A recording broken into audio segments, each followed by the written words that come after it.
Welcome deer aspirant, welcome back to our channel. আজকে আমি তোমাদের জন্য আবারও এই মোস্ট ইম্পর্টেন্ট 1000টা এমসিকিউ এর একটি ক্লাস নিয়ে চলে আসলাম।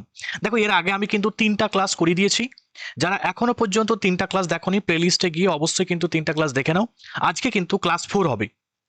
দেখো, আমি যে মোস্ট ইম্পর্টেন্ট 1000টা এমসিকিউ নিয়েছি, এগুলো মেনলি মিসলেনিয়াসের এবং ডাব্লিউবিসিএস প্রিলিম বা মেন্স এবং এসএসসি পঞ্চায়েত এবং ডাব্লিউবিপিকেপি এই সমস্ত এক্সামগুলোকে বেস করে কিন্তু আমি করাচ্ছি। এবং তোমরা এই ক্লাসগুলো করার পর আমি এতটুকু অ্যাসুরেন্স তোমাদের দিতে পারি যে এইগুলো যখন তোমরা কমপ্লিট করে যাবে 1000টা এমসিকিউ, তাহলে তোমাদের কোনো প্রশ্ন আটকাবে না। 90% প্রশ্নপত্র তোমরা কিন্তু করে আসতে পারবে। এবং আমি শুধুমাত্র একটি প্রশ্ন আলোচনা করছি এরকম ব্যাপার নয় যে 1000টা প্রশ্ন আলোচনা হচ্ছে, না, এরকম ব্যাপারটা নয়। একটা যে টপিকটা আসবে সেই টপিক রিলেটেড যা যা এমসিকিউ আসে পরীক্ষায়, সব কিছু কিন্তু আমি ডিটেলসে আলোচনা করছি। এবং সেজন্য দেখবে যে আমি কম কম করে করাচ্ছি, বাট অনেক বেশি কন্টেন্ট এবং কি অনেকটা সাজিয়ে গুছিয়ে তোমরা কিন্তু পাবে। চলো তাহলে আজকে শুরু করি। আবারও একটি ক্লাস, গুরুত্বপূর্ণ ক্লাস। 3টা ক্লাস হয়ে গেছে, আবারও বলছি 3টা ক্লাস যারা এখনো পর্যন্ত দেখোনি তাদের বলবো দেখে নাও। কারণ এইগুলো বুঝতে পারবে তোমরা পরীক্ষা হলে যখন বসবে তখনই বুঝতে পারবে যে কতটা ইম্পর্টেন্ট এই ক্লাসগুলো। দেখো, আমি টোটাল 60টা করে দিয়েছি, আজকে কিন্তু 61 নাম্বার থেকে কিন্তু শুরু করবো। দেখো, প্রথম প্রশ্ন আছে 61 নাম্বারে, বলছে ভাবা atomic research centre is located at. তাহলে ভাবা অ্যাটমিক রিসার্চ সেন্টার, যেটাকে বার্ক বলা হয়, তো আমি বলে রাখি এখান থেকে যে প্রশ্ন আসে বার্কের ফুল ফর্ম আসে, তাহলে এটা ভিভিআই। বার্কের ফুল ফর্ম কি? ভাবা অ্যাটমিক রিসার্চ সেন্টার। দ্বিতীয় নাম্বার, না, এটা হচ্ছে কোথায়, এটা কোথায় অবস্থিত? এটা মনে রাখবে মহারাষ্ট্রের মুম্বাইয়ে অবস্থিত। মহারাষ্ট্রের মুম্বাই বা ট্রম্বেতে অবস্থিত কিন্তু, ঠিক আছে? একদম এক্সাক্ট প্লেস বলতে ট্রম্বেতে এটা। এবং প্রশ্ন পড়ে যে ভাবা অ্যাটমিক রিসার্চ সেন্টারে কবে এস্টাবলিশড হয়েছিল, কবে তৈরি হয়েছিল? ঠিক আছে, মনে রাখবে এটা এস্টাবলিশড হয়েছিল 1954, 1954 খ্রিস্টাব্দে। এবং 1954 খ্রিস্টাব্দেই তোমরা জানো যে ভারতরত্ন অ্যাওয়ার্ড কিন্তু দেওয়া হয়েছিল। ভারতরত্ন ফার্স্ট টাইম, ঠিক আছে? Bharat Ratna award, Bharat Ratna award first time দেওয়া হয়েছিল কবে? না, এই 1954 খ্রিস্টাব্দেই কিন্তু দেওয়া শুরু হয়েছিল।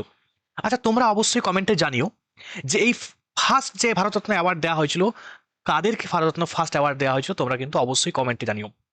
এবারে এসে যাই আমরা এই যে বার্ক, একটু যদি আমরা ব্যাকগ্রাউন্ডে দেখতে যাই, যখন 1954 সালে এটা তৈরি হচ্ছে তখন কিন্তু এর বার্ক নামটা ছিল না। তখন নাম কি ছিল?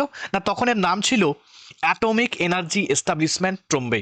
মানে ফুল ফর্ম যদি তোমরা দেখতে যাও, এ ট্রি, এই নামটা কিন্তু ছিল, যেটা তোমাদের বললাম ফুল ফর্ম, যে অ্যাটমিক এনার্জি এস্টাবলিশমেন্ট ট্রম্বে।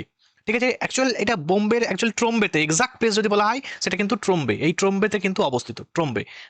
এবং এটা যখন এই হোমি জাহাঙ্গীর ভাবা তিনি যখন মারা যাবেন, মারা যাওয়ার পরে, ঠিক আছে, যেহেতু বুঝতেই পারছো যে তুমি সে কিন্তু এই তোমার এই ভাবা অ্যাটমিক রিসার্চ সেন্টার তৈরির ক্ষেত্রে মুখ্য ভূমিকা পালন করেছিলেন। সুতরাং তিনাকে স্মরণীয় করে রাখার জন্য এর নামটা কিন্তু পরিবর্তন করে কি হয়েছে, ভাবা অ্যাটমিক রিসার্চ সেন্টার। সেটা কিন্তু পরবর্তীতে চেঞ্জ করা হবে 1967 খ্রিস্টাব্দে। কত খ্রিস্টাব্দে? না, 1967। 1967 নাম কিন্তু পরিবর্তন করে কি রাখা হলো? বার্ক। ঠিক আছে, বার্ক, ভাবা অ্যাটমিক রিসার্চ সেন্টার। ক্লিয়ার? আচ্ছা, এখান থেকে তোমাদের যেটা জানতে হবে, হোমি জাহাঙ্গীর ভাবা সম্বন্ধে কয়েকটি ইনফরমেশন জানতে হবে যেগুলো পরীক্ষায় বারবার আসে। হোমি জাহাঙ্গীর, জাহাঙ্গীর ভাবা। তো এই হোমি জাহাঙ্গীর ভাবা সম্বন্ধে যে ইনফরমেশনগুলো তোমাদের জানতে হবে, 1 নাম্বার প্রশ্ন পড়ে যে father of Indian nuclear programme কাকে বলা হয়? এই হোমি জাহাঙ্গীর ভাবাকে কিন্তু বলা হয় কি না, father of atomic, sorry, father of Indian nuclear programme. তাহলে খুবই গুরুত্বপূর্ণ, father of Indian nuclear programme কাকে বলা হয়? না, হোমি জাহাঙ্গীর ভাবাকে বলা হয়। ক্লিয়ার? আচ্ছা, এই হোমি জাহাঙ্গীর ভাবা তিনি কিন্তু যে ফার্স্ট তোমার অ্যাটমিক যে তোমার এনার্জি কমিশন যে তৈরি হয়েছিল তার কিন্তু ফার্স্ট চেয়ারম্যান। তাহলে পরীক্ষায় আসবে যে atomic atomic energy energy commission. তো মনে রাখবে এখান থেকে দুটো প্রশ্ন আসে যে অ্যাটমিক এনার্জি কমিশন কবে তৈরি হয়েছিল? 1948। এবং এর ফার্স্ট চেয়ারম্যান কে ছিলেন? চেয়ারম্যান কে ছিলেন? ঠিক আছে, এর চেয়ারম্যান, তো মনে রাখবে এই চেয়ারম্যান কিন্তু এই হোমি জাহাঙ্গীর ভাবা। ঠিক আছে, এর চেয়ারম্যান কে? হোমি জাহাঙ্গীর ভাবা। তাহলে এগুলো হোমি জাহাঙ্গীর ভাবা সম্বন্ধে প্রচুর ইম্পর্টেন্ট এবং বহুবার কিন্তু পরীক্ষায় এসেছে। চলো পরের প্রশ্ন দেখো, এখানে দেখতে পাচ্ছ তারাপুর। তারাপুর, এটা সবাই জানো তোমরা যে এটা আমাদের ভারতবর্ষের প্রথম অ্যাটমিক রিসার্চ সেন্টার। ঠিক আছে, ফার্স্ট অ্যাটমিক রিসার্চ সেন্টার কি? তারাপুর। কোথায় অবস্থিত তোমরা কিন্তু কমেন্টে জানিও।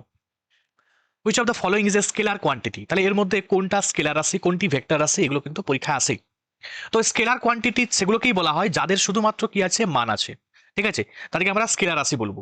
এবং ভেক্টর ভেক্টর ভেক্টর কোয়ান্টিটি বা ভেক্টর রাশি কোনগুলো, না যার মানও থাকবে তার সঙ্গে সঙ্গে দিকও থাকবে। ঠিক আছে, তাহলে মান এবং দিক যার থাকবে সেগুলোকে আমরা কি বলবো, ভেক্টর রাশি। ঠিক আছে, তাহলে এখানে স্কেলার রাশি আমরা কি দেখলাম, না এখানে মাস কিন্তু স্কেলার রাশি হয়ে যাবে। বাকি যেগুলো দেখতে পাচ্ছ ফর, বল, মোমেন্টাম এবং তোমার বেগ, এই যে তিনটাই দেখতে পাচ্ছ, এগুলো তিনটাই কিন্তু মনে রাখবে কি না, ভেক্টর রাশি, ভেক্টর। ঠিক আছে, এগুলো কিন্তু ভেক্টর কোয়ান্টিটি বা ভেক্টর রাশি। স্কেলার রাশি যদি বলা হয় স্যার আর কি আছে, স্কেলার রাশি যেগুলো পরীক্ষায় বেশি আসে, ঠিক আছে, তোমার সেগুলো কিন্তু আমি বলে দিচ্ছি। দেখো, একটা হচ্ছে সময়, সময় কি স্কেলার রাশি। আচ্ছা, আমরা দেখলাম ভর হচ্ছে স্কেলার রাশি। আচ্ছা, উষ্ণতা মানে টেম্পারেচার, ঠিক আছে, উষ্ণতা, উষ্ণতা মনে রাখবে এটাও কিন্তু স্কেলার রাশি। ঠিক আছে, তার সঙ্গে সঙ্গে ডিস্টেন্স মানে দূরত্ব, ঠিক আছে, দূরত্ব, দূরত্বটা মনে রাখবে স্কেলার রাশি। আচ্ছা, তোমায় যদি বলে রাখি দূরত্ব স্কেলার রাশি, বাট যদি বলে সরণ, সরণটা মনে রাখবে কিন্তু ভেক্টর রাশি, কারণ সরণের একটা পার্টিকুলার দিক আছে যে কোন দিকে সরণ হবে। ঠিক আছে, তাহলে মনে রাখবে এটা ভেক্টর রাশি কিন্তু। আচ্ছা, আরো সব থেকে যেটা বেশি গুরুত্বপূর্ণ সেটা হচ্ছে শক্তি। শক্তিটা কি, শক্তিটা স্কেলার রাশি। ওয়ার্ক, ওয়ার্কটা কি, এটাও কিন্তু স্কেলার রাশি। ঠিক আছে, তাহলে এইগুলো এইগুলো পরীক্ষায় বেশি আছে, যে শক্তি এটা স্কেলার রাশি, ওয়ার্ক স্কেলার রাশি। তোমাদের মনে হবে না যে এটা স্কেলার রাশি, কিন্তু এগুলো স্কেলার রাশি। ঠিক আছে, আচ্ছা, ভেক্টর রাশি কোনগুলো, না ভেক্টর রাশি আমি তোমাদের বললাম যে বল, বল হচ্ছে ভেক্টর রাশি। মোমেন্টাম মানে ভরবেগ, ঠিক আছে, তোমার ভেলোসিটি এটাও কিন্তু মনে রাখবে ভেক্টর রাশি। এবং তার সঙ্গে সঙ্গে আরো একটি জিনিস মনে রাখবে, অ্যাক্সেলারেশন। ঠিক আছে, অ্যাক্সেলারেশন মানে তোমার এর সঙ্গে সঙ্গে আরো আছে, ধরো মোমেন্টাম ভরবেগ আছে বললাম, ডিসপ্লেসমেন্ট মানে সরণ আছে বললাম। ঠিক আছে, এগুলো সবই মনে রাখবে ভেক্টর রাশি। তাহলে ভেক্টর রাশির কি আছে, মানও আছে এবং দিকও আছে। চলো পরের প্রশ্ন আমরা দেখে নিই কি আছে। বলছে কোন সূত্র অনুসারে স্থির তাপমাত্রায় গ্যাসের আয়তন চাপের ব্যস্তানুপাতিক হয়। খুব ভালো প্রশ্ন, খুব ইম্পর্টেন্ট প্রশ্ন। আচ্ছা, এখান থেকে কি বলছে, আয়তন তার চাপের সঙ্গে ব্যস্তানুপাতিক হয়, তাহলে ভি প্রপোর্শনাল টু 1/p এ কথা বলেছে। কোন সূত্রে পড়েছিলে তোমরা মনে করো, বয়েলের সূত্রে, এটা বয়েলের সূত্রে থেকে তোমরা পড়েছিলে। ভি প্রপোর্শনাল টু 1/p যখন আমরা পড়েছিলাম মনে করো, যখন ছোটবেলায় পড়েছি এম ও টি স্থির। ঠিক আছে, এখানে এম কি, এম বলতে মাস, মাস ফর ভর, আর টি ফর টেম্পারেচার মানে উষ্ণতা। এবং আমরা পড়েছিলাম ভি প্রপোর্শনাল টু টি যখন, যখন এম ও পি স্থির। ঠিক আছে, পি বলতে কি, না প্রেসার, প্রেসার মানে কি চাপ, চাপ। ঠিক আছে, তাহলে ভি প্রপোর্শনাল টু টি এটা কোন সূত্রে, এটা হচ্ছে চার্লসের সূত্রে। তো মনে রাখা খুবই সহজ। দেখো দুটোতেই আমরা দেখলাম, দুটো সূত্রতেই, বয়েলের সূত্র বা চার্লসের সূত্র, এই ভর, ভর কিন্তু কনস্ট্যান্ট। তাহলে একটা প্রশ্ন আসে যে বয়েলস এবং চার্লসের সূত্রে উভয় ক্ষেত্রে কনস্ট্যান্ট বা উভয় ক্ষেত্রে স্থির কোনটি, তোমরা রাখবে এই ভর। ভর কিন্তু দেখতে পাচ্ছ উভয়ের ক্ষেত্রেই কিন্তু আমরা দেখতে পাচ্ছি কি কনস্ট্যান্ট বা স্থির। Clear, 1 number question. তাহলে 1 নাম্বার কোশ্চেন, বয়েল এবং চার্লসের সূত্রে কনস্ট্যান্ট কি বা ধ্রুবক কি, ধ্রুবক কি, বয়েল এবং চার্লসের সূত্রে ধ্রুবক মনে রাখবে ভর। 1 নাম্বার কোশ্চেন। দ্বিতীয় নাম্বার কোশ্চেন এখান থেকে আসবে যে তোমার চার্লসের সূত্রে কোনটা স্থির থাকে। ঠিক আছে, চার্লসের ক্ষেত্রে তাপমাত্রা স্থির, চাপ স্থির। ঠিক আছে, এরকম তোমাদের কিন্তু অপশন থাকবে। তোমরা রাখবে চার্লসে চাপ, মনে রাখা খুবই সহজ, চার্লসে চাপ স্থির, চাপ কনস্ট্যান্ট। ক্লিয়ার, চাপ ধ্রুবক। এবং বয়েলের সূত্রে আমরা দেখলাম কি, না এখানে কিন্তু তাপমাত্রা স্থির, তাপমাত্রা কনস্ট্যান্ট। তাপমাত্রার সঙ্গে সঙ্গে ভর তো আছে, ভর বললাম দুটোতেই কনস্ট্যান্ট কিন্তু। তাহলে এই কোশ্চেনগুলো কিন্তু বারবার আসে। এবং এখান থেকে তোমরা নিশ্চয়ই পড়েছো যে ম্যাথমেটিক্স একটা আসে। দেখো এখান থেকে যদি আমরা একটা ধ্রুবকটাকে আউট করে দিই, তখন আমরা পাবো যে ভি প্রপোর্শনাল টু টি/পি পাবো। ঠিক আছে, টি/পি মানে যৌগিক ভেদ করে তোমরা নিশ্চয়ই করেছো। ঠিক আছে, তো এখান থেকে তোমরা দেখতে পাবে যে একটা কনস্ট্যান্ট বা ধ্রুবক এনে আমরা দেখবে অঙ্ক কিন্তু অনেকবার করেছি। ঠিক আছে, তো সেই অঙ্কগুলো তোমরা প্রত্যেকে হয়তো করো, আমি যাচ্ছি না। বাট এখানটা তোমরা দেখবে এই কোশ্চেন বয়েল এবং চার্লসের সূত্রের যে সংমিশ্রণ দিয়ে একটি সূত্র আছে, সেই সূত্র দিয়ে কিন্তু দেখবে এই P1 V1 সমান P2 V2 এটা দিয়ে প্রচুর প্রশ্ন কিন্তু আসে। P1 V1 বাই T1 সমান P2 V2 বাই T2, এই যে ফর্মুলাটা দেখতে পাচ্ছ, এই ফর্মুলা দিয়ে প্রচুর অঙ্ক কিন্তু আসে। পি বলতে এখানে প্রেসার মানে চাপ, ভি বলতে এখানে আয়তন, টি বলতে টেম্পারেচার। তো P1 V1/T1 সমান P2 V2/T2, এটা দিয়ে অনেক অঙ্ক পাবে। কারণ এটা চার্লস এবং বয়েলের সূত্রের আমরা যখন দুটোকে মিলিয়ে দিই, তখন আমরা কিন্তু এই সূত্র মানে যৌগিক ভেদ করে দেখবে তোমরা কিন্তু এটা পাবে। জাস্ট তোমরা এটা মনে রাখো যে বয়েল এবং চার্লসের সূত্রের ধ্রুবক কোনটি। ঠিক আছে, তো যদি বলা হয় উভয় ক্ষেত্রে ধ্রুবক কিন্তু ভর হয়ে যাবে। এটা কিন্তু পরীক্ষায় বেশি আসে, আমি দেখেছি। সম্মিলিত জাতিপুঞ্জের নিরাপত্তা পরিষদের সদর দপ্তর কোথায়, খুব গুরুত্বপূর্ণ প্রশ্ন। তাহলে এই যে United Nations security council, United Nations security কাউন্সিলের হেডকোয়ার্টার কোথায়, প্রশ্ন কিন্তু অনেকবার এসেছে। তো মনে রাখবে এর হেডকোয়ার্টার হচ্ছে নিউ ইয়র্ক। ঠিক আছে, নিউ ইয়র্ক। আচ্ছা তোমাদের আমি বলে রাখি যে নিউ ইয়র্ক মনে রাখবে যদি কোনো কিছু ইউএন দিয়ে হয়, ঠিক আছে, ইউএন দিয়ে হয়, তার ম্যাক্সিমাম দেখতে পাবে কিন্তু এই নিউ ইয়র্কে তার কিন্তু হেডকোয়ার্টার আছে ম্যাক্সিমাম ক্ষেত্রে। এবারে অনেক সময় হয়তো হয় নাও হতে পারে, বাট অনেক সময় আমি দেখেছি যে ইউএন দিয়ে যদি থাকে তার কিন্তু হেডকোয়ার্টার কোথায় হয়ে যায়, নিউ ইয়র্ক হয়ে যায়। ঠিক আছে, এবার তোমাদের মনে হতে পারে ইউনেস্কো কোথা, ইউনেস্কোটা কিন্তু আলাদা। ঠিক আছে, ইউনেস্কো এইটা মনে রাখবে ফ্রান্সের প্যারিসে কিন্তু, হ্যাঁ, প্যারিস। ঠিক আছে, প্যারিসে কিন্তু এর হেডকোয়ার্টার। তো এগুলো গুরুত্বপূর্ণ প্রশ্নপত্র কিন্তু, হ্যাঁ। আচ্ছা এবারে দেখো এই সিকিউরিটি কাউন্সিল সম্বন্ধে আমি একটু ডিটেল বলবো, এবং আমি তোমাদের ইউএন পড়িয়ে দিয়েছি, যারা আমার দেখোনি ক্লাসটা একটু পারলে ইউএনটা দেখে নেবে, কারণ ইউনাইটেড নেশন অর্গানাইজেশন থেকে প্রচুর প্রশ্ন কিন্তু আসে। প্রথম প্রশ্ন, যে ইউনাইটেড নেশন অর্গানাইজেশন কবে তৈরি হয়েছিল? মনে রাখবে 24 ইউএনও, এই যে ইউএনও কবে তৈরি হয়েছিল? এস্টাবলিশ হয়েছিল কত? 24 অক্টোবর। ঠিক আছে, 1945, 1945 খ্রিস্টাব্দে কিন্তু এটা তৈরি হয়েছিল, ইউএনও, ইউনাইটেড নেশন অর্গানাইজেশন। এবং প্রশ্ন পড়ে ইউনাইটেড নেশন অর্গানাইজেশন যে তৈরি হয়েছিল 24 অক্টোবর, এই 24 অক্টোবরটাকে মনে রাখবে কি করা হয় না ইউএন ডে, ইউএনও ডে হিসাবে পালন করা হয়। ঠিক আছে, ইউএনও ডে হিসাবে পালন করা হয় কি 24 অক্টোবর। আচ্ছা এবার দেখে যে এই সিকিউরিটি কাউন্সিল, সিকিউরিটি কাউন্সিল আমি তোমাদের বলেছিলাম যে টোটাল মেম্বার কান্ট্রি সেটা হচ্ছে 15টা টোটাল মেম্বার কান্ট্রি, তার মধ্যে আছে 5টি আছে পার্মানেন্ট, ঠিক আছে, এবং 10টি হচ্ছে কি টেম্পোরারি, 10টা কান্ট্রি টেম্পোরারি। তো এই 10টি কান্ট্রি যেগুলো দেখতে পাচ্ছি এগুলো মনে রাখবে প্রত্যেক 2 বছরের জন্য কিন্তু এগুলো তোমার প্রত্যেক 2 বছর অন্তর কিন্তু এগুলো চেঞ্জ হয়। একটা কান্ট্রিকে 2 বছরের জন্য রাখা হলো, আবার চেঞ্জ হয়ে গেল। মনে রাখবে ইন্ডিয়া, ইন্ডিয়া কিন্তু এই 10টির মধ্যে মানে টেম্পোরারির মধ্যে কিন্তু পড়ছে, বাট এই 5টি এই যে টেম্পোরারি নয়, এটা হচ্ছে পার্মানেন্ট, 5টা আছে পার্মানেন্ট মেম্বার। ঠিক আছে, প্রশ্ন এটাই বেশি পড়ে যে যে পার্মানেন্ট, পার্মানেন্ট মেম্বার যে কান্ট্রিগুলো তাদের কিন্তু একটা স্পেশাল পাওয়ার আছে, যেটাকে বলা হয় কি ভেটো পাওয়ার। ভেটো পাওয়ার, এই ভেটো পাওয়ার কার কার আছে পরীক্ষা আছে? ভেটো পাওয়ার আছে মনে রাখবে ইউএস এর আছে। ঠিক আছে, ভেটো পাওয়ার আছে ইউকের আছে, ভেটো পাওয়ার আছে ফ্রান্সের আছে, ফ্রান্সের আছে, ভেটো পাওয়ার আছে চায়নার আছে, ভেটো পাওয়ার আছে রাশিয়ার, রাশিয়া। তাহলে এইগুলো কিন্তু এই 5টা ইম্পর্টেন্ট মনে রাখবে, ইউএসএ, ইউকে, ফ্রান্স, রাশিয়া এবং চায়না। এই কান্ট্রিগুলোর মনে রাখবে কি আছে না ভেটো পাওয়ার আছে, পরীক্ষার জন্য খুবই গুরুত্বপূর্ণ। নেক্সট আমরা দেখে নিই কি আছে। বলছে which country has hosted the Commonwealth game 5 Times? বলছে কোন দেশ 5বার কমনওয়েলথ গেম আয়োজন করেছে? তো দেখো এই যে 5বার কমনওয়েলথ গেম আয়োজন করেছে মনে রাখবে এটা হচ্ছে অস্ট্রেলিয়া। অস্ট্রেলিয়া মনে রাখবে 5বার কমনওয়েলথ গেম কিন্তু তোমার ওখানে কিন্তু আয়োজন করেছিল। ক্লিয়ার, খুবই গুরুত্বপূর্ণ। আচ্ছা এবারে এখান থেকে কমনওয়েলথ গেম থেকে কয়েকটা প্রশ্ন পরীক্ষায় কিন্তু আসে। কমনওয়েলথ গেম, এই কমনওয়েলথ, কমনওয়েলথ গেম, গেম থেকে কয়েকটি প্রশ্ন আসে। প্রশ্ন হবে যেটা ফার্স্ট, ফার্স্ট কমনওয়েলথ গেম কবে অনুষ্ঠিত হয়েছিল এবং কোথায় হয়েছিল? মনে রাখবে 1930, 1930 খ্রিস্টাব্দে। কোথায় না Hamilton, Hamilton Canada, Canada, Hamilton কানাডাতে প্রথম কমনওয়েলথ গেম অনুষ্ঠিত হয়েছিল, পরীক্ষার জন্য খুবই গুরুত্বপূর্ণ। আচ্ছা এবং আরেকটা প্রশ্ন পড়ে যে কমনওয়েলথ গেম আমাদের ইন্ডিয়াতে, ইন্ডিয়াতে ফার্স্ট টাইম কবে হয়েছিল? তো ইন্ডিয়াতে ফার্স্ট টাইম হয়েছিল 2010 সালে। ঠিক আছে, কোথায়? ইন্ডিয়ার কোথায় হয়েছিল না নিউ দিল্লিতে, নিউ দিল্লি, নিউ দিল্লিতে প্রথম কিন্তু কমনওয়েলথ গেম হয়েছিল কত খ্রিস্টাব্দে? 2010 খ্রিস্টাব্দে। নেক্সট পরের প্রশ্ন দেখো কি আছে 66 নম্বরে। বলছে by which constitutional amendment the fundamental duties to the constitution added to the constitution of India? তাহলে আমাদের ভারতের সংবিধানে মৌলিক কর্তব্য, মৌলিক কর্তব্য কবে অ্যাড করা হয়েছিল? মৌলিক কর্তব্যকে অ্যাড করা হয়েছিল মনে রাখবে 42তম সংবিধান সংশোধনের মাধ্যমে। কত খ্রিস্টাব্দে? 1976, 1976, 1976 সালে 42তম সংবিধান সংশোধনের মাধ্যমে এই ফান্ডামেন্টাল ডিউটিসকে আমাদের সংবিধানে অ্যাড করা হয়েছিল। এবারে ফান্ডামেন্টাল যে ডিউটিগুলি আছে সেইগুলো তোমাদের কিন্তু পরীক্ষা আসে। প্রশ্ন পড়ে যে আমাদের টোটাল ফান্ডামেন্টাল ডিউটির সংখ্যা কতগুলি? দেখো টোটাল যদি বলা হয় ফান্ডামেন্টাল ডিউটির সংখ্যা, সেখানে কিন্তু টোটাল আছে 11টি, 11টি ফান্ডামেন্টাল ডিউটি কিন্তু আছে। প্রথম প্রশ্ন। দ্বিতীয় প্রশ্ন, ফান্ডামেন্টাল ডিউটি এই যে মৌলিক কর্তব্য আমাদের সংবিধানের কত নম্বর আর্টিকেলে আছে? ঠিক আছে, যদি বলা হয় আর্টিকেল, আর্টিকেল, আর্টিকেল, তো মনে রাখবে 51A, 51A-তে ফান্ডামেন্টাল ডিউটি কিন্তু আছে। ক্লিয়ার?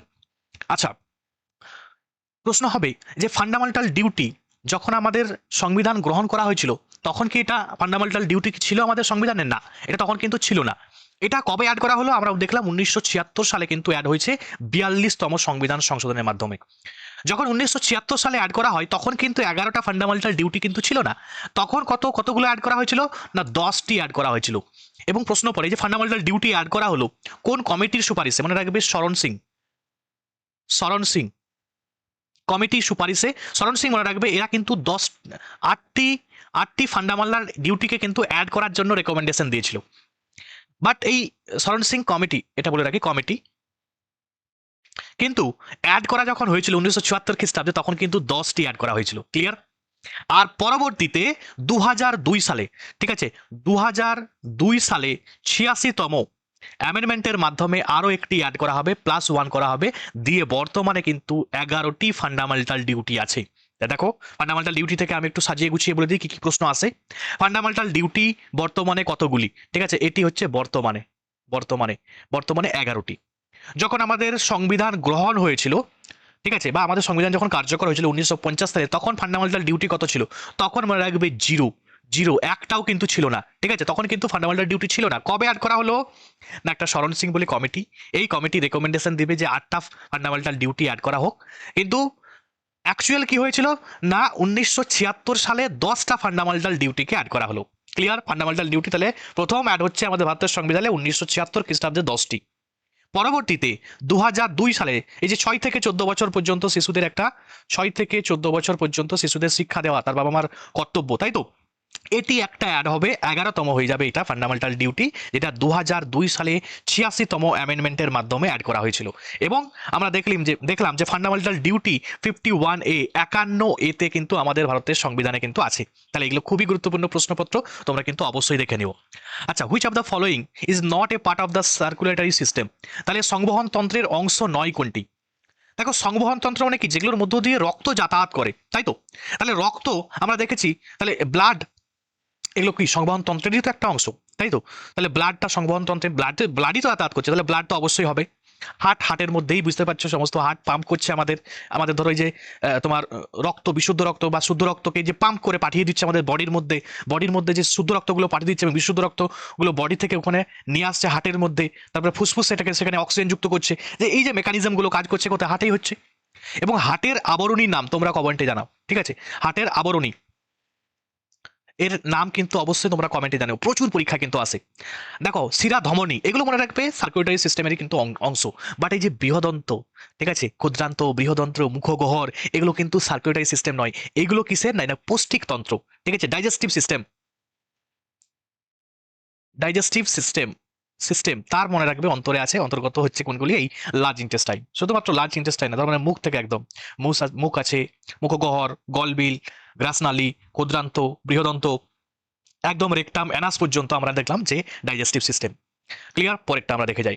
বলছে first propose the idea of the constituent assembly. তাহলে এই যে কনস্টিটিউন্ট অ্যাসেম্বলির প্রথম ধারণাকে দিয়েছিলেন এম এন রয়। এম এন রয় মনে রাখবে প্রথম কত খ্রিস্টাব্দে? 1934, 1934 খ্রিস্টাব্দে তিনি কিন্তু ডিমান্ড করবেন, ফার্স্ট প্রপোজ করবেন কনস্টিটিউন্ট অ্যাসেম্বলির, মানে কনস্টিটিউন্ট অ্যাসেম্বলি যে প্রয়োজন একটা, সেটা তিনি কিন্তু প্রথম ধারণা দিয়েছিলেন এম এন রয়। তারপর আমরা জানি যে 1935 সালে অফিসিয়ালি সেটা কিন্তু তোমার কংগ্রেস কিন্তু ডিমান্ড করবে। কিন্তু অ্যাকচুয়ালি যদি বলা হয় কনস্টিটিউন্ট অ্যাসেম্বলি কবে তৈরি হয়েছিল, না কনস্টিটিউন্ট অ্যাসেম্বলি তৈরি হয়েছিল মনে রাখবে এই কনস্টিটিউন্ট অ্যাসেম্বলি 9 ডিসেম্বর 1946 খ্রিস্টাব্দে। এটা মনে রাখবে ফার্স্ট কিন্তু মিটিং হবে, ঠিক আছে, ফার্স্ট মিটিং কিন্তু হবে। তো এই যে 1946 খ্রিস্টাব্দে কিন্তু মনে রাখবে এটা তৈরি হয়েছিল কনস্টিটিউন্ট অ্যাসেম্বলি, খুবই গুরুত্বপূর্ণ। এবং এই যে ফার্স্ট মিটিং হয়েছিল পরীক্ষায় পরে, যে কনস্টিটিউন্ট অ্যাসেম্বলি যে প্রথম মিটিং, তার প্রেসিডেন্ট কে ছিল? সচ্চিদানন্দ সিনহা। তারপরে দেখতে পাবে 11ই ডিসেম্বর আবার একটা মিটিং হবে, ঠিক আছে, 11 ডিসেম্বর 1946 খ্রিস্টাব্দে আবার একটা মিটিং হবে, যেখানে কি হবে না প্রেসিডেন্ট কে হবে?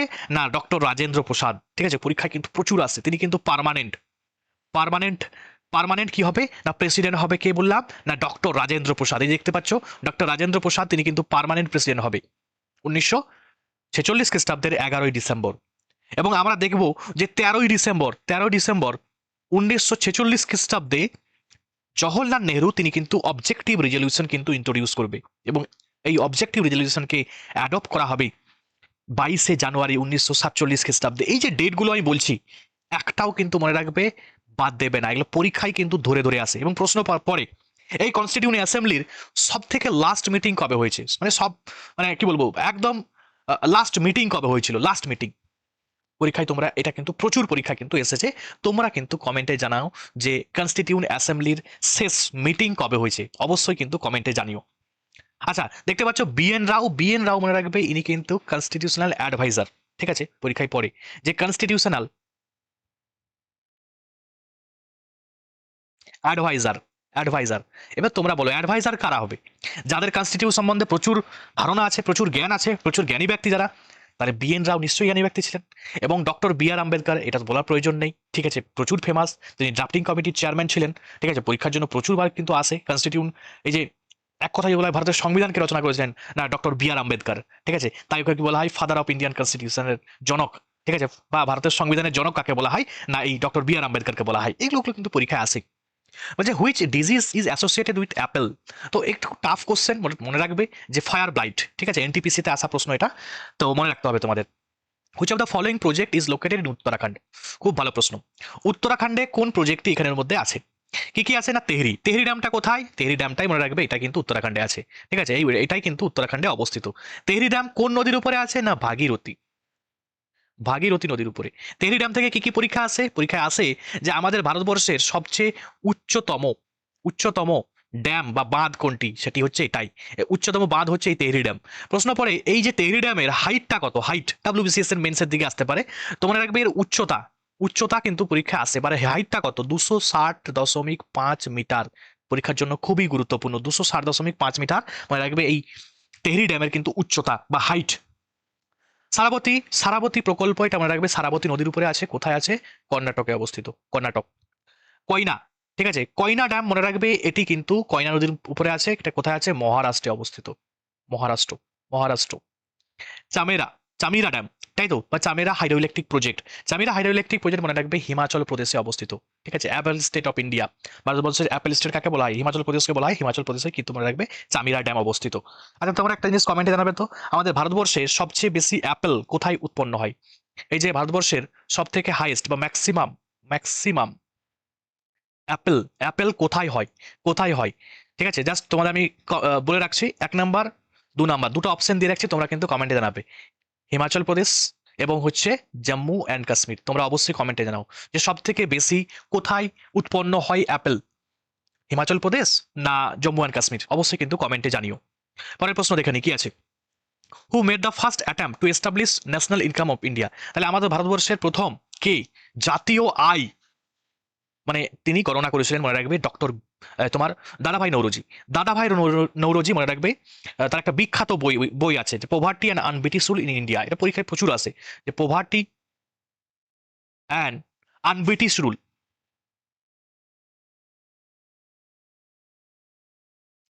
Un-British rule in India, India. এবং এই দাদাভাই নৌরোজিকে কি বলা হয়? The grand old man of India বলা হয়, কি বলা হয় না the grand old man of India,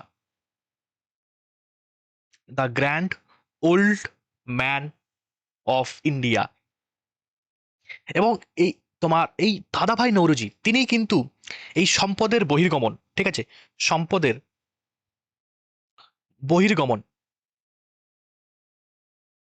এই কনসেপ্টটা কি দিয়েছিলেন, পরীক্ষা আসে যে এই সম্পদের বহির্গমন, ঠিক আছে, তো এই কনসেপ্টটা কে দিয়েছিলেন না দাদাভাই নৌরোজি, তিনি কিন্তু এই ধারণাটা কিন্তু দিয়েছিলেন, ঠিক আছে। তো এগুলো কিন্তু পরীক্ষায় প্রচুর এসেছে, বারবার এসেছে, তাই তোমাদের আমি বলে দিলাম, এগুলো কিন্তু তোমরা দেখে নাও। আচ্ছা এবারে প্রশ্ন পড়ে যে ফার্স্ট অফিসিয়ালি,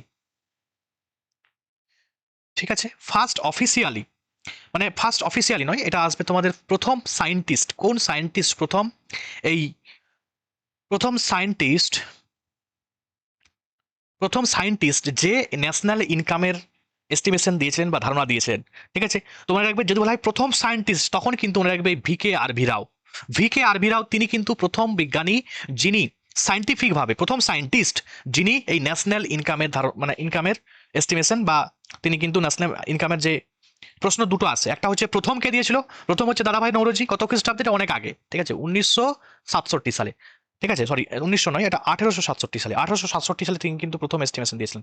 তারপরে আমি বললাম যে প্রথম বিজ্ঞানী কে ন্যাশনাল ইনকাম দিয়েছিলেন, ঠিক আছে, তো এটা মনে রাখবে প্রথম সায়েন্টিস্ট এটা হচ্ছে ভিকে আরভি রাও, পরীক্ষার জন্য খুবই গুরুত্বপূর্ণ। পরেরটা 72 নম্বর প্রশ্ন, জনশিক্ষণ সংস্থান ফাংশন আন্ডার হুইচ মিনিস্ট্রি। দেখো জনশিক্ষণ সংস্থান, জনশিক্ষণ, শিক্ষণ মানে কি, মানুষকে শিক্ষা দেবে, শিক্ষা দেবে কিসে? দেখো ministry of human resource, human রিসোর্সে কখনো দেবে না, ডিফেন্সের এটা হবে না, এই যে স্কিল ডেভেলপমেন্ট, ঠিক আছে, স্কিল ডেভেলপমেন্ট অ্যান্ড এন্টারপ্রেনিয়রশিপ, তাহলে ministry of skill development and entrepreneurship, এটাই মনে রাখবে জনশিক্ষণ সংস্থান, ঠিক আছে, এর অন্দরে মানে কোন মন্ত্রণালয়ের অন্তরে কাজ করে, এটা মনে রাখবে। এ তত্ত্বাবধানে কিন্তু এই জনশিক্ষণ সংস্থান, এই যে প্রশ্ন পড়ে জনশিক্ষণ সংস্থান কত খ্রিস্টাব্দে এই মানে এটা লঞ্চ করা হয়েছিল, মনে রাখবে 2015 সালে। ঠিক আছে, 2015 সালে কিন্তু এটাকে লঞ্চ করা হয়েছিল। পরীক্ষার জন্য খুবই গুরুত্বপূর্ণ, ভিবিআই মোস্ট ইম্পর্টেন্ট কিন্তু। নেক্সট প্রশ্ন বলছে, হোয়ার দ্য ফেমাস গোল গম্বুজ লোকেটেড। খুবই পরীক্ষার জন্য গুরুত্বপূর্ণ। গোল গম্বুজটা মনে রাখবে কোথায় অবস্থিত, কর্ণাটকে অবস্থিত।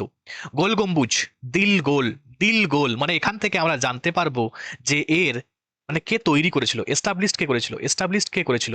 তো মনে রাখবে দিল গোল, তাহলে কি হবে, আদিল, আদিল শাহ। ঠিক আছে, আদিল শাহ মানে মোহাম্মদ আদিল শাহ আর কি, মোহাম্মদ আদিল শাহ, মোহাম্মদ আদিল শাহ। তো এটা এই এই যে গোল গম্বুজ কিভাবে মনে রাখবে আমি বললাম, আমি যেভাবে মনে রেখেছি দিল গোল, তাই তো, দিল গোল। তাহলে আদিল, দিল থেকে আদিল, বুঝতে পারছো? তাহলে আদিল মনে রাখবে, আদিল শাহ, মোহাম্মদ আদিল, সে মোহাম্মদটা আগে কিন্তু অ্যাড করবে, মোহাম্মদ থাকে, বুঝতে পারছো? তো যাই হোক, এই মোহাম্মদ আদিল শাহ তিনি কিন্তু গোল গম্বুজ তৈরি করেছিলেন। ইয়ার খুবই গুরুত্বপূর্ণ, পরীক্ষা কিন্তু আসে যে বিল্ট বাই, ঠিক আছে, বিল্ট বাই, এস্টাবলিশ নয়, বিল্ট, বিল্ট বাই, তৈরি কে করেছিল, না আদিল, দিল গোল, জাস্ট এইভাবে কিন্তু মনে রাখো। এবং এটাকেই বলা হয় কি, হুইসপারিং গ্যালারি বলা হয়, গোল গম্বুজকে বলা হয়, ফেমাস, তাই তো। চলো নেক্সট প্রশ্ন আমরা চলে যাই, কি আছে বলছে, in which year the India's first nuclear power plant commission. তাহলে ভারতের প্রথম পারমাণবিক বিদ্যুৎ কেন্দ্র চালু হয়েছিল, তোমরা নিশ্চয়ই জানো যে 1969 সালে প্রথম Tarapur, Tarapur nuclear power plant প্রথম কিন্তু তৈরি হয়েছিল কত খ্রিস্টাব্দে, 1969 খ্রিস্টাব্দে। ঠিক আছে, এই তারাপুরটা কোথায় অবস্থিত, তারাপুরটা মনে রাখবে মহারাষ্ট্র, মহারাষ্ট্রে অবস্থিত, মহারাষ্ট্র। ঠিক আছে, মহারাষ্ট্রের তারাপুর 1969 সালে তৈরি হয়েছিল। দেখো 1969 সাল, অনেক ইনসিডেন্ট দেখতে পাচ্ছ। 1969 সালে প্রথম নিউক্লিয়ার পাওয়ার প্ল্যান্ট তৈরি হয়েছিল। 1969 সালে 14টা ব্যাংক ন্যাশনালাইজেশন, ন্যাশনালাইজড, ঠিক আছে, বা জাতীয়করণ হয়েছিল 14টা ব্যাংক। ঠিক আছে, 14টা ব্যাংক জাতীয়করণ হয়েছিল 1969 সাল। 1969 সালে আমাদের ওয়েস্ট বেঙ্গলের যে তোমার তোমার বিধান পরিষদ, বিধান পরিষদ, পরিষদ আগের দিনে তোমাদের আমি লিখিয়েছি এটা। ঠিক আছে, বিধান পরিষদ কি হয়েছিল, না রিমুভ হয়েছিল, রিমুভ, রিমুভ করা হয়েছিল 1969 সালে। তাহলে 1969 সালে এত ইনসিডেন্ট পরীক্ষায় অনেক বারবার কিন্তু আসে। এবং 1969 সালে তোমরা জানো যে ইসরো তৈরি হয়েছে, ইসরো 15ই আগস্ট। ঠিক আছে, 15ই আগস্ট 1969 সালে কিন্তু এটা তৈরি হয়েছিল, 15ই আগস্ট। নেক্সট পরের প্রশ্ন বলছে, the Indradhanush, Indradhanush framework an initiative of government of India was launch what purpose. আচ্ছা, এই যে ইন্দ্রধনুষ, আচ্ছা একটু আমি তোমাদের গন্ডগোল হয়ে গেছে। আচ্ছা, জনশিক্ষণ সংস্থান, ঠিক আছে, এই জনশিক্ষণ সংস্থানের সালটা 2015 কিন্তু হবে না, তোমরা কমেন্টে জানাবে যে এটা কবে লঞ্চ হয়েছিল। ঠিক আছে, লঞ্চের ডেট, আচ্ছা এটা অতটা ইম্পর্টেন্ট নয়, ঠিক আছে, এটা পরীক্ষায় আসে না, তো তোমরা জাস্ট পড়ার দরকার নেই, জাস্ট মনে রাখবে কোন মিনিস্ট্রি অন্তরে আছে, এটা স্কিল ডেভেলপমেন্ট এবং এন্টারপ্রিনিয়রশিপের মধ্যেই কিন্তু আছে। আচ্ছা, এই যে দেখতে পাচ্ছ ইন্দ্রধনুষ, একটু আমার মিস্টেক হয়ে গেছে, এটি মনে রাখবে 2015 সালে কিন্তু এটা কি হয়েছে, না এটা কিন্তু লঞ্চ হয়েছিল বা চালু হয়েছিল, চালু হয়েছিল। ঠিক আছে, 2015 সালে এই ইন্দ্রধনুষ, ইন্দ্রধনুষ মনে রাখবে 2015 সালে চালু হয়েছিল।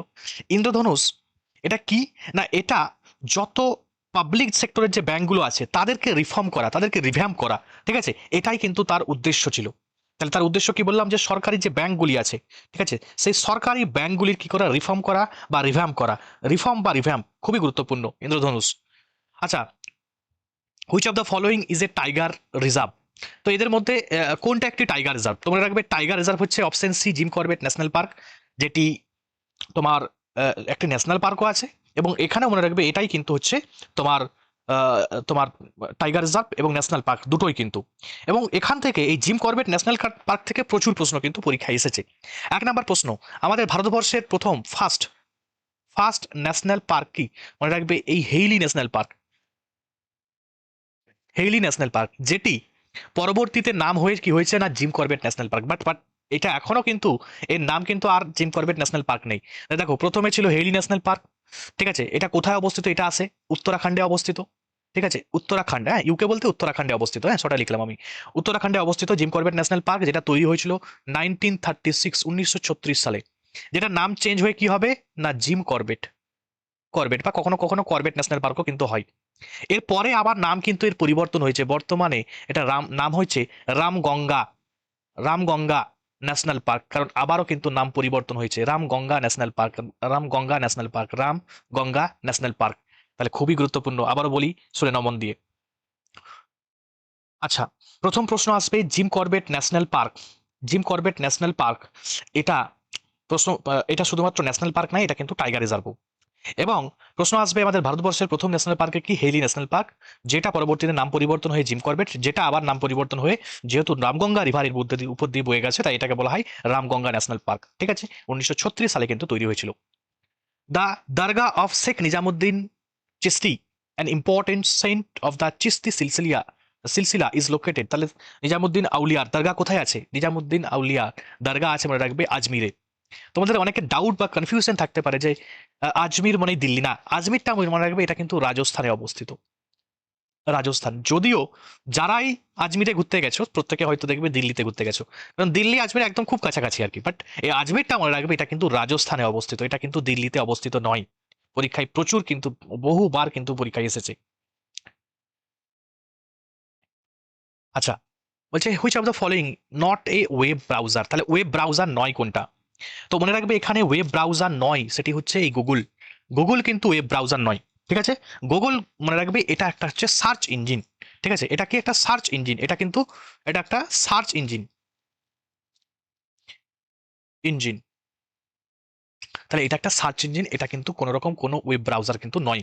গুগল খুবই গুরুত্বপূর্ণ। বাকি দেখতে পাচ্ছ সাফারি, অপেরা বা মজিলা ফায়ারফক্স যেগুলো দেখতে পাচ্ছ, এগুলো কিন্তু সবই কিন্তু ওয়েব ব্রাউজার। ক্লিয়ার, এগুলো সবই কিন্তু ওয়েব ব্রাউজার।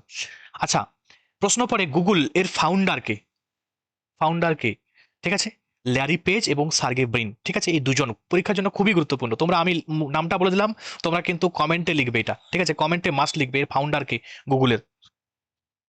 চলো পরের প্রশ্ন আমরা দেখে নিই। বলছে the annexation of which state was describe as the soul has departed from the body. তাহলে বলছে কোন রাজ্যের শাসকের নির্বাসনকে শরীর থেকে প্রাণ চলে গেছে বলে অভিহিত করা হয়? তো মনে রাখবে এটি হচ্ছে আওয়াধ। আওয়াধ হয়ে যাবে সঠিক উত্তর, অপশন ডি হয়ে যাবে এর সঠিক উত্তর।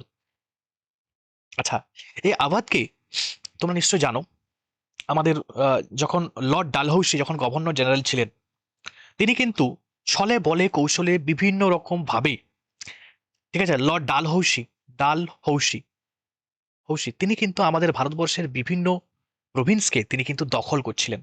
ঠিক আছে, যেমন তোমরা নিশ্চয়ই জানো তিনি ডক্ট্রিন অফ ল্যাপস, যেটাকে আমরা সপ্ত বিলোপ নীতি বলি, ঠিক আছে, ডক্ট্রিন অফ ল্যাপস এর মাধ্যমে তিনি কিন্তু অ্যানেক্স করতে শুরু করবে। ঠিক আছে, বিভিন্ন জায়গা, যেমন সাতারা, সম্বলপুর, ঝাঁসি, নাগপুর এবং ঝাঁসির রানী লক্ষ্মীবাই, নিশ্চয়ই তোমরা শুনেছো এই নামগুলো। তো যাই হোক, এই লর্ড ডালহৌসি বিভিন্ন রকম ভাবে তিনি কিন্তু আমাদের ভারতবর্ষের বিভিন্ন জায়গা দখল করতে কিন্তু শুরু করলেন, এবং তিনি এই আওয়াধকে, ঠিক আছে, মাল অ্যাডমিনিস্ট্রেশনের মাধ্যমে পরীক্ষায় কিন্তু প্রচুর আসে, পাস বা মিস গভর্নমেন্টস, ঠিক আছে, বা মাল অ্যাডমিনিস্ট্রেশন, মাল অ্যাডমিনিস্ট্রেশনের মাধ্যমে তিনি কিন্তু দখল করেছিলেন কি, এই আওয়াধকে। তাহলে পরীক্ষার জন্য খুবই গুরুত্বপূর্ণ, ডালহৌসি তিনি কিন্তু আওয়াধ দখল করেছিলেন কিভাবে, না মাল অ্যাডমিনিস্ট্রেশনের মাধ্যমে। ঠিক আছে, বা কুশাসনের মাধ্যমে, এটাকে তোমরা কুশাসন বলতে পারো, হ্যাঁ। আচ্ছা, what type of tax is GST? GST কি ধরনের ট্যাক্স? জিএসটি মনে রাখবে is a indirect tax. GST একটি কি, ইনডাইরেক্ট ট্যাক্স। জিএসটি থেকে অনেকগুলো পরীক্ষায় প্রশ্ন আসে। প্রথম প্রশ্ন, জিএসটি কোন দেশে, কোন দেশ প্রথম চালু হয়েছিল? মনে রাখবে এটা প্রথম চালু হয়েছিল কিন্তু ফ্রান্সে। আমাদের দেশের কোন রাজ্যেতে প্রথম হয়েছে? আমাদের দেশের প্রথম রাজ্য মনে রাখবে আসাম। জিএসটি, বুঝতে পারছো, একটা বিল, প্রডিউস হয়েছিল আমাদের পার্লামেন্টে, কততম বিল, না 122তম বিল। ঠিক আছে, এবং এই বিলটা, সব সব বিল তো অ্যাক্ট হয় এরকম ব্যাপার নয়, কিছু বিল আছে ফেল হয়ে যায়, ঠিক আছে, পাস হয় না। তাহলে কততম অ্যাক্ট পরীক্ষায় কিন্তু আসে, কততম আইন? মনে রাখবে 101তম আইন, এটা কিন্তু আইনে পরিণত হয়েছে। ঠিক আছে, তাহলে জিএসটি বিল 122, এটা আইনে পরিণত হয়েছে 101তম অ্যাক্টের মাধ্যমে। ক্লিয়ার? জিএসটি, ঠিক আছে, জিএসটির ফুল ফর্ম আছে গুডস অ্যান্ড সার্ভিস ট্যাক্স। জিএসটির ফুল ফর্ম প্রচুর পরীক্ষায় কিন্তু এসেছে, goods and service tax, goods and service tax, এটা হচ্ছে জিএসটির ফুল ফর্ম। প্রশ্ন আসবে জিএসটি ফার্স্ট ইন্ট্রোডিউস হয়েছিল আমাদের তোমার কবে? তোমার রাখবে 1 জুলাই, 1 জুলাই ফাইন্যান্স মিনিস্টার দ্বারা 2017 সালে, তখন অরুণ জেটলি কিন্তু ফাইন্যান্স মিনিস্টার ছিল। ঠিক আছে, মনে রাখবে অরুণ জেটলি, পরীক্ষার জন্য খুবই গুরুত্বপূর্ণ, যে ইন্ট্রোডিউস হয়েছিল 1 জুলাই 2017 সালে। ঠিক আছে, এটা কিন্তু ভারতে চালু হয়েছিল, এটা চালু কিন্তু হয়েছিল, ভারতবর্ষে চালু হয়েছিল। ফাইন্যান্স মিনিস্টার বললাম কি, এবং জিএসটিটা এর উদ্দেশ্যটা কি ছিল? এর উদ্দেশ্য ছিল ওয়ান নেশন ওয়ান ট্যাক্স, ঠিক আছে, ওয়ান নেশন একটাই দেশ, ঠিক আছে, ওয়ান নেশন ওয়ান ট্যাক্স, এটা কিন্তু এর উদ্দেশ্য ছিল। এবং প্রশ্ন পড়ে এই যে জিএসটি, তো কত জিএসটি কাউন্সিলের আর্টিকেল পরীক্ষায় কিন্তু আসে, আর্টিকেল, ঠিক আছে। জিএসটি তোমার আর্টিকেলটা হচ্ছে 279A। এবং জিএসটি একটি কি ট্যাক্স? এটি হচ্ছে একটা ইনডাইরেক্ট ট্যাক্স। এটা কিন্তু ডাইরেক্টলি কিন্তু গভর্নমেন্ট কিন্তু নেই না, ইনডাইরেক্টলি ভাবে কিন্তু নেই। এবং জিএসটি কাউন্সিলের চেয়ারম্যানকে না ইউনিয়ন যে ফাইন্যান্স মিনিস্টার হবে সে কিন্তু চেয়ারম্যান থাকবে। তাহলে এগুলো কিন্তু পরীক্ষায় সবই আসে। এবং দেখবে জিএসটি আলাদা আলাদা হয়, যেমন সিজিএসটি, এসজিএসটি, আইজিএসটি, ইউজিএসটি। সিজিএসটি বলতে সেন্ট্রাল জিএসটি, এসজিএসটি বলতে স্টেটের জিএসটি, আইজিএসটি মানে ইন্টিগ্রেটেড, ঠিক আছে, মানে স্টেট এবং সেন্টার মিলিয়ে। এবং আরেকটি থাকে ইউজিএসটি, ইউটিজিএসটি আর কি, ঠিক আছে। ইউটিজিএসটি বলতে ইউনিয়ন টেরিটরি যে জিএসটি নেয় সেটাকে বলা হয় ইউটিজিএসটি। তো এই সমস্ত জিনিসগুলো দেখবে পরীক্ষায় বারবার কিন্তু পরীক্ষায় এসেছে। তাহলে জিএসটি ইন্ট্রোডিউস হয়েছিল 1 জুলাই 2017 সালে। জিএসটি 101তম আমরা অ্যাক্ট বা আইন দেখলাম, ঠিক আছে। জিএসটির উদ্দেশ্য ছিল কি ওয়ান নেশন ওয়ান ট্যাক্স। তো এইগুলো দেখবে পরীক্ষায় বারবার এসেছে, আমি সব ধরনের আলোচনা করে দিলাম। তো আশা করছি তোমাদের যে সিরিজটা করাচ্ছি এই সিরিজটা প্রচুর কাজে আসছে এবং আসবেও, ঠিক আছে। ভবিষ্যতে তোমরা যদি দেখবে যে 1000টা যখন প্রশ্ন আমি আলোচনা করবো, দেখবে কোনো এরিয়া থাকছে না, ঠিক আছে। যত ধরনের প্রশ্নপত্র আমি সব কিন্তু কভার করবো এই 1000টা কোশ্চেনের মধ্যে কিন্তু। বাট তোমাদের কিন্তু ডেইলি কম কম করে হলেও এগুলো কিন্তু সব দেখে নিতে হবে, ঠিক আছে। দেখবে এক সময় তোমরা নিজেরা এই যে যেভাবে ধরো আমি একটা প্রশ্ন দেখার সঙ্গে সঙ্গে অনেক জিনিস অটোমেটিক্যালি মাথার মধ্যে ভাসতে শুরু করছে, এটা যখন অনেক দিন তুমি প্রিপারেশন করো তখন দেখবে এই জিনিসটা হয়। এবং যদি তোমাদের এরকম ভাসতে শুরু করো তখন মনে রাখবে তোমার প্রিপারেশনটা ঠিক জায়গায় পৌঁছে গেছে, তুমি এখন চাকরি পাওয়ার খুব কাছে, ঠিক আছে। চলো শুরু করলাম এভাবে পড়ানো। বিষয়টা হচ্ছে এবারে এই জিনিসগুলো ব্যাচে ভালো করে থিওরি কিন্তু পড়ানো হয়, এবং সে থিওরি আমি অলরেডি ব্যাচে পড়াচ্ছি। যদি তোমরা কেউ ব্যাচে অ্যাডমিশন নিতে চাও আমার ব্যাচে, ঠিক আছে, তাদের বলবো যে 7872141322 এই নাম্বারে হোয়াটসঅ্যাপ করে তোমরা কিন্তু জয়েন হয়ে যেতে পারো। যদি মনে হয় যে এর আমরা থিওরি পড়বো, ঠিক আছে, বা আমরা বেসিক থেকে জানতে চাই এগুলো, তাহলে কিন্তু তোমরা ব্যাচে অ্যাডমিশন নিতে পারো। আজকের ভিডিও এখান পর্যন্ত। Thanks for watching. প্রত্যেকে ভালো থাকবে।